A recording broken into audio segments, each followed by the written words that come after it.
M'dzina la Atate ndi la Mwana ndi la Mzimu Woyera. Amen. Mulungu wamphamvu zonse ndi wamuyaya, lero pa 24 Novemba 2024 la Mulungu la Yesu Khristu mfumu, tifuna tikuthokozeni chifukwa cha mphatso ya moyo imene mwatipasa tonsefe. Tifuna tikuthokozeni chifukwa mwakhala nafe mala Mulungu onse mchaka chimenechi, ndipo lero ndi la Mulungu losirizira chaka cha mpingo, pamene tikusangalala ndi kukondwerera kuti Yesu Khristu ndiye mfumu yathu. Tikupemphani mutithandize ngati anthu amene tikupezeka mu ufumu wa mwana wanu Yesu Khristu. Tikhale zida zenizeni zobweretsa mtendere, zida zenizeni za chikondi, zida zenizeni za chifundo, zida zenizeni za chikhuluko, zida zenizeni zobweretsa chiyembekezo, zida zenizeni zothandiza anzathu kuti moyo wawo ukhale wabwino. Popeza Yesu Khristu ngati mfumu akutiphunzitsa tonsefe mu ufumu wake kukhala anthu oyenera kuchita zinthu zimene zimakukomerani nthawi zonse ndi kubweretsa chisangalalo komanso chimwemwe pakati pa anzathu. Mwa Yesu Khristu Ambuye athu. Amen. M'dzina la Atate ndi la Mwana ndi la Mzimu Woyera. Amen. Mawu oyamba akuchokera m'buku la Prophet Daniel, mutu 7 ndime ya 13 mpaka 14. Amene akutiwerengera mawu oyamba ndi Mr. Frank Tawi kuchokera ku St. Ignatius Parish, Malaya Police Headquarters, Area 30 mu Archdiocese ya Lilongwe. Mawu achiwiri akuchokera m'buku la Chivumbulutso, mutu 1 ndime ya 5 mpaka 8. Amene akutiwerengera mawu achiwiri ndi Mrs. Priscilla Kaunda Bokosi kuchokera ku St. Ignatius Parish, Malaya Police Headquarters, Area 30 mu Archdiocese ya Lilongwe. Mawu amtengo wabwino akuchokera mu mtengo wabwino wa Yohane Woyera, mutu 18 ndime ya 33 mpaka 37. Amene akutiwerengera mawu amtengo wabwino komanso kutigawira mawu ndi Reverend Father Stephen Likucha kuchokera ku St. Ignatius Parish, Malaya Police Headquarters, Area 30 mu Archdiocese ya Lilongwe. Ulamuliro wake ndi wamuyaya suzatha. Mawu oyamba. Mawu a m'buku la Profeti Danieli. Pamene ndinkaona zinthu masomphenya usiku, ndidaona wina ngati mwana wa munthu akusika ndi mitambo yakumwamba. Atayandikira mkulu amene analipo chikhalire uja, ena adamuperekeza kwa mkuluyo. Pamenepo adampasa ulamuliro, ulemerero ndi ufumu, kuti anthu a mitundu yonse, amafuko onse ndi azilankhulo zosiyanasiyana azimtumikira. Ulamuliro wake ndi wamuyaya suzatha. Ufumu wake ndi wosagawikana, ndipo suzawonongedwa. Mawu a Ambuye.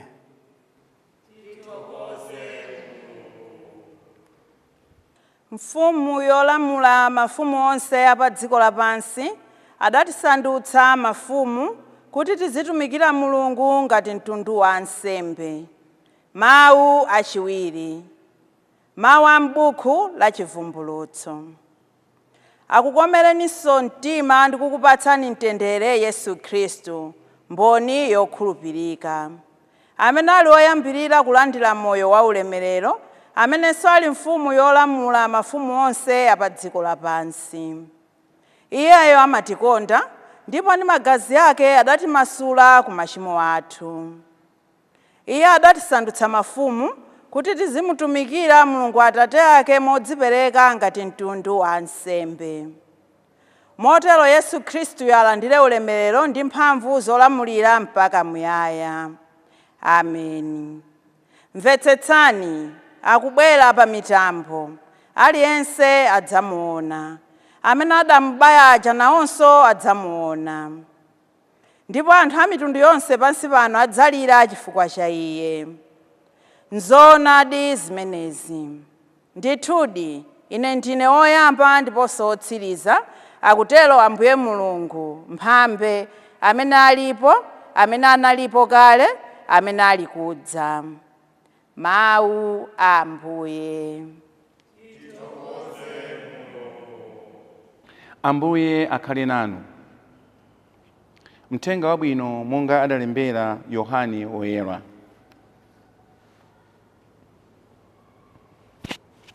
Pa nthawi yomweyo Pilato adalowanso mnyumba yake ija, nayitana Yesu. Adamufunsa kuti, kodi iwe ndiwe mfumu ya Ayuda? Yesu adati, kodi mukunena zimenezi mwa inu nokha, kapena ena adakuwuzani za ine? Pilato adati, ine ndine Myuda kodi? Anthu a mtundu wako omwe ndiponso akuluakulu ansembe ndiwo akupereka kwa ine. Udachita chiyani? Yesu adayankha kuti, ufumu wanga si wapansi pano ayi. Ufumu wanga ukadakhala wapansi pano, bwenza anyamata anga atamenya nkhondo kuti ndisaperekedwe kwa akuluakulu a Ayuda. Komatu ayi, ufumu wanga si wapansi pano. Pilato adati, sono ndiye kuti ndiwedi mfumu ati? Yesu adati, mwanena nokha kuti ndine mfumu. Ine ndinabwera pansi pano ndipo ndidabadwa kuti ndidzachitire umboni choona.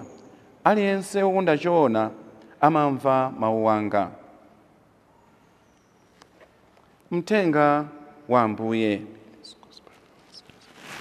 Ndi chinthu chosangalatsa kwambiri kuti munthu wayenda ulendo wako ndipo ukupita kumapeto, ndipo ulendo ukuyenda monyadira, mosangalala, mokondwera. Ife ngati Akhristu tinayamba ulendo wathu wa Chikhristu chaka chimenechi, Cycle 2 o chaka B la mulungu loyambirira la mu Advent chaka chatha. Ndipo ili tsiku la lero pa 24 Novemba ndi la mulungu losirizira mu chaka chimenechi cha mpingo. Ndipo sabata imeneyi tikumaliza chaka chimenechi cha mpingo, kotero kuti pofika pa 30 tikhala tikuseseratu kupyeda kuna kuti pa 1 December tiyambe chaka chatsopano cha mpingo. La mulungu la tsiku la lero tonsefe tikukumbukira kuti Yesu Khristu ndiye mfumu yathu.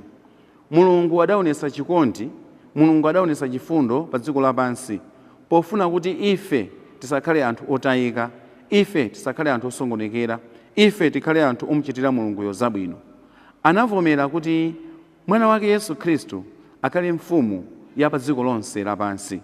Muchatamvera koyambirira kuchokera mawu athu a m'buku la Daniel kuti Mulungu adakonza kunena kuti kusogoloko kuzakhale mfumu ya pa dziko lonse lapansi. Iyeyu ndiye mwana wa munthu. Mwana wa munthu amene iye akunenedwayi kuchokera m'buku la Daniel, iyeyu ndi Yesu Khristu amene adapasidwa ufumu pa dziko lonse lapansi kuti akhale olamulira zinthu zonse pa dziko lapansi. Chifukwa chani Yesu Khristu ali mfumu yathu komanso mfumu ya pa dziko lonse lapansi? Ndi amene anavomera kuna kuti dziko lonse lapansi lipulumutsidwe kuzera mu imfa yake yachisoni, kuzera mu masautso ake amene anakumana nawo, ndi cholinga chonena kuti ife tikhale anthu opeza, tikhale anthu opulumutsidwa, tikhale anthu odalitsidwa, tikhale anthu okondedwa. Iye akusanduka mfumu yathu chifukwa anthu ena ankaganiza kuna kuti ufumu wake ndi wapansi pano, koma iyeyo adanenetsa kuti ufumu wake si wapansi pano, ufumu wake ndi wakumwamba.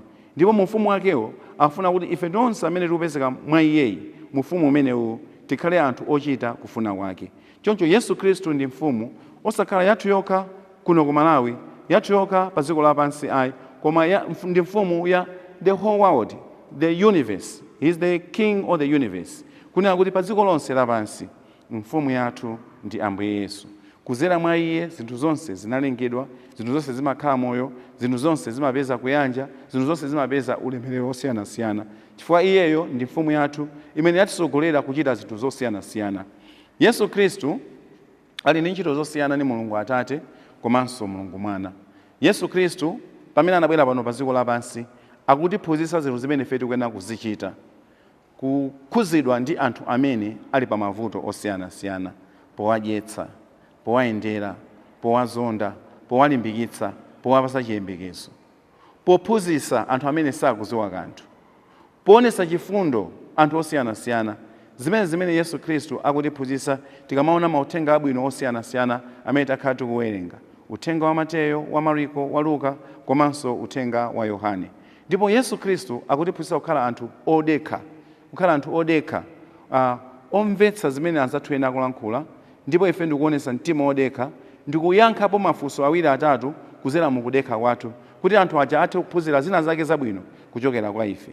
Ndi mfumu ya ulemerero, ndi mfumu yathu, mfumu ya pa dziko lapansi. Tikamawerenga buku la Yesaya tikumva kuna kuti mfumu imeneyi ndi mfumu ya mtendere, mfumu yodabwitsa, mfumu ya zolungamitsa, mfumu ya chilungamo. Kuna kuti Yesu Khristu pobwera pano pa dziko lapansi akuzakhazikitsa ufumu wina wapadera, osakhala ufumu umene timaudziwa pano pa dziko lapansi, ufumu wodzichepetsa, ufumu wa mtendere, ufumu wodekha, ufumu wa chilungamo, ufumu wodzetsa zinthu zabwino pakati pa anthu. Kuna kuti ifeyo amene tili mu ufumu wake tikuyeneranso kukhala anthu odzetsa mtendere, anthu odzetsa chilungamo, anthu odekha, anthu odzetsa chikhululukiro, anthu odzetsa chifundo, anthu odzetsa mtima wabwino pakati pa anzathu nthawi ina iliyonse, chifukwa ndi zimene Yesu Khristu anabwerera pano pa dziko lapansi kuzakhazikitsa. Kuna kuti moyo wathu usiyane kwambiri ndi mafumu ena onse apa dziko lapansi amene amatha kumveketsa udindo wawo, kumveketsa maulamuliro wawo, anthu amene amatha kubwezera kapena kupanga zoyipa zosiyanasiyana ndi cholinga chona kuti ateteze ulamuliro wawo kapena ufumu wawo. Koma Yesu Khristu akutiphunzitsa kuna kuti ufumu wanga ndi osiyana ndi mafumu ena onse. Chifukwa anamuwuza Pilato kuna kuti ufumu wanga si wapansi pano ayi, koma ufumu wanga ndi wakumwamba. Ufumu wakumwamba umene Ambuye Yesu amaonenawo ndi umenewo, una kuti ife tikhale zida zake zobweretsa zinthu zokoma zimene Mulungu amafuna kuti zikhazikike pakati pathu.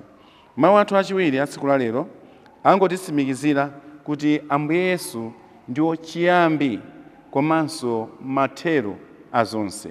Jesus Christ is the Alpha and also Omega. Jesus Christ is the beginning and also the end of all things. Alpha ndi Omega, chiyambi ndi chimaliziro cha zonse. Kuna kuti kuzera mwa Yesu Khristu ife tipeze zinthu zonse. Ndi kuzera mwa Yesu Khristu momwe timaona nkhope ya chifundo cha Mulungu, momwe timaona nkhope yokhululuka ya Mulungu, momwe timaona nkhope ya chikondi ya Mulungu, momwe timaona nkhope yopatsa ya Mulungu, momwe timaona nkhope yomvetsa ya Mulungu, kuzera mwa Ambuye Yesu. Chifukwa Ambuye Yesuyo ndi Mulungu amene ali pakati pathu, ndipo iwo akutiphunzitsa kuna kuti kuzera mwa iwo tiphunzire zinthu zokoma zimene tingathe kulawapo, zimene Mulungu afuna kuti atipatse kapena amatisungira pa moyo wathu wa tsiku ndi tsiku. Tiyeni kuzera tsiku la lero tikhale anthu osangalala, okondwera kuti Yesu Khristu amene ali mfumu yathu anabwera pano pa dziko lapansi kuzatipulumutsa tonsefe, kuzatipatsa chipulumutso tonsefe, kuzabweretsa chimwemwe kwa tonsefe, kubweretsa ufulu weniweni kwa tonsefe, kubweretsa mtendere weniweni kwa tonsefe. Tikhale anthu odzazidwa ndi zaulere zangati zimenezi, kuti nafenso kwina kulikonse kumene tikupita tizikhazikitsa ufumu wa Ambuye Yesu, ufumu wa Mulungu, podzetsa mtendere, chiyanjano, chikondi, chifundo, chikhululuko, kumvetsetsa kwenikweni pakati pa anzathu. Koteroko ngati zida za mtendere za mu ufumu wa Ambuye Yesu, za mu ufumu wa Mulungu, ndiye kuti tikhala tikuchita zimene Mulungu akufuna, ndipo kumapeto kwa moyo wathu onsewu Mulungu azatilandiranso pamaso pake. Tikumbukire kuti pamene tikupanga chaka ichi cha Yesu Khristu mfumu tafika kumapeto kwa chaka cha mpingo la Mulungu losirizira la chaka cha mpingo, kuti mpingo ufuna utiphunzitsenso kunena kuti moyo wathu wapano pa dziko lapansi uzatha. Zinthu zonse timene timaziona pano pa dziko lapansi zizatha, mafumu apano pa dziko lapansi azatha. Ufumu umodzi umene uzakhale nthawi ina iliyonse ndi ufumu wa Ambuye Yesu, ndipo anthu amene okhazika mu ufumu wa Ambuye Yesu akhalanso kuti akuchita zimene Ambuye Yesu akufuna, nawonso azakhala ndi moyo, azakhala anthu okhazikika pamaso pa Ambuye Mulungu, chifukwa asankha ufumu wa Ambuye Yesu, kuchita za mu ufumu wa Ambuye Yesu ndi kuchita zimene Ambuye Yesu akuphunzitsa, kuti nawonso akhale ndi moyo mpaka namuyaya. Tipemphere. Mulungu wamphamvu zonse ndi wamuyaya, tithandizeni fana anu kukwaniritsa zolinga zanu, amene mwatilola kuti tipezeke mu ufumu wa mpulumutsi wathu Yesu Khristu. Monga iye anabwera kuzakhazikitsa mtendere, umodzi, chiyanjano, chilungamo, chikondi, kukhululuka pakati pathu, ifeyonso tikhale zida zamphamvu zobweretsa chiyanjano, chikondi, mtendere, kukhululuka, kumvetsetsana kwenikweni pakati pa anzathu. Mutithandize kufalitsa uthenga wanga umene konsekonse ndi kukhala nkhope yatsopano, nkhope yanu yowalira anthu onse ku chipulumutso chosatha, pamene tikunyalira kuti tafika kumapeto a chaka ichi cha mpingo ndipo tikufuna tilowenso mu chaka china cha mpingo, tikuchita kufuna kwanu, tikusangalala pamaso panu. Mwa Yesu Khristu Ambuye athu. Amen. M'dzina la Atate ndi la Mwana ndi la Mzimu Woyera. Amen.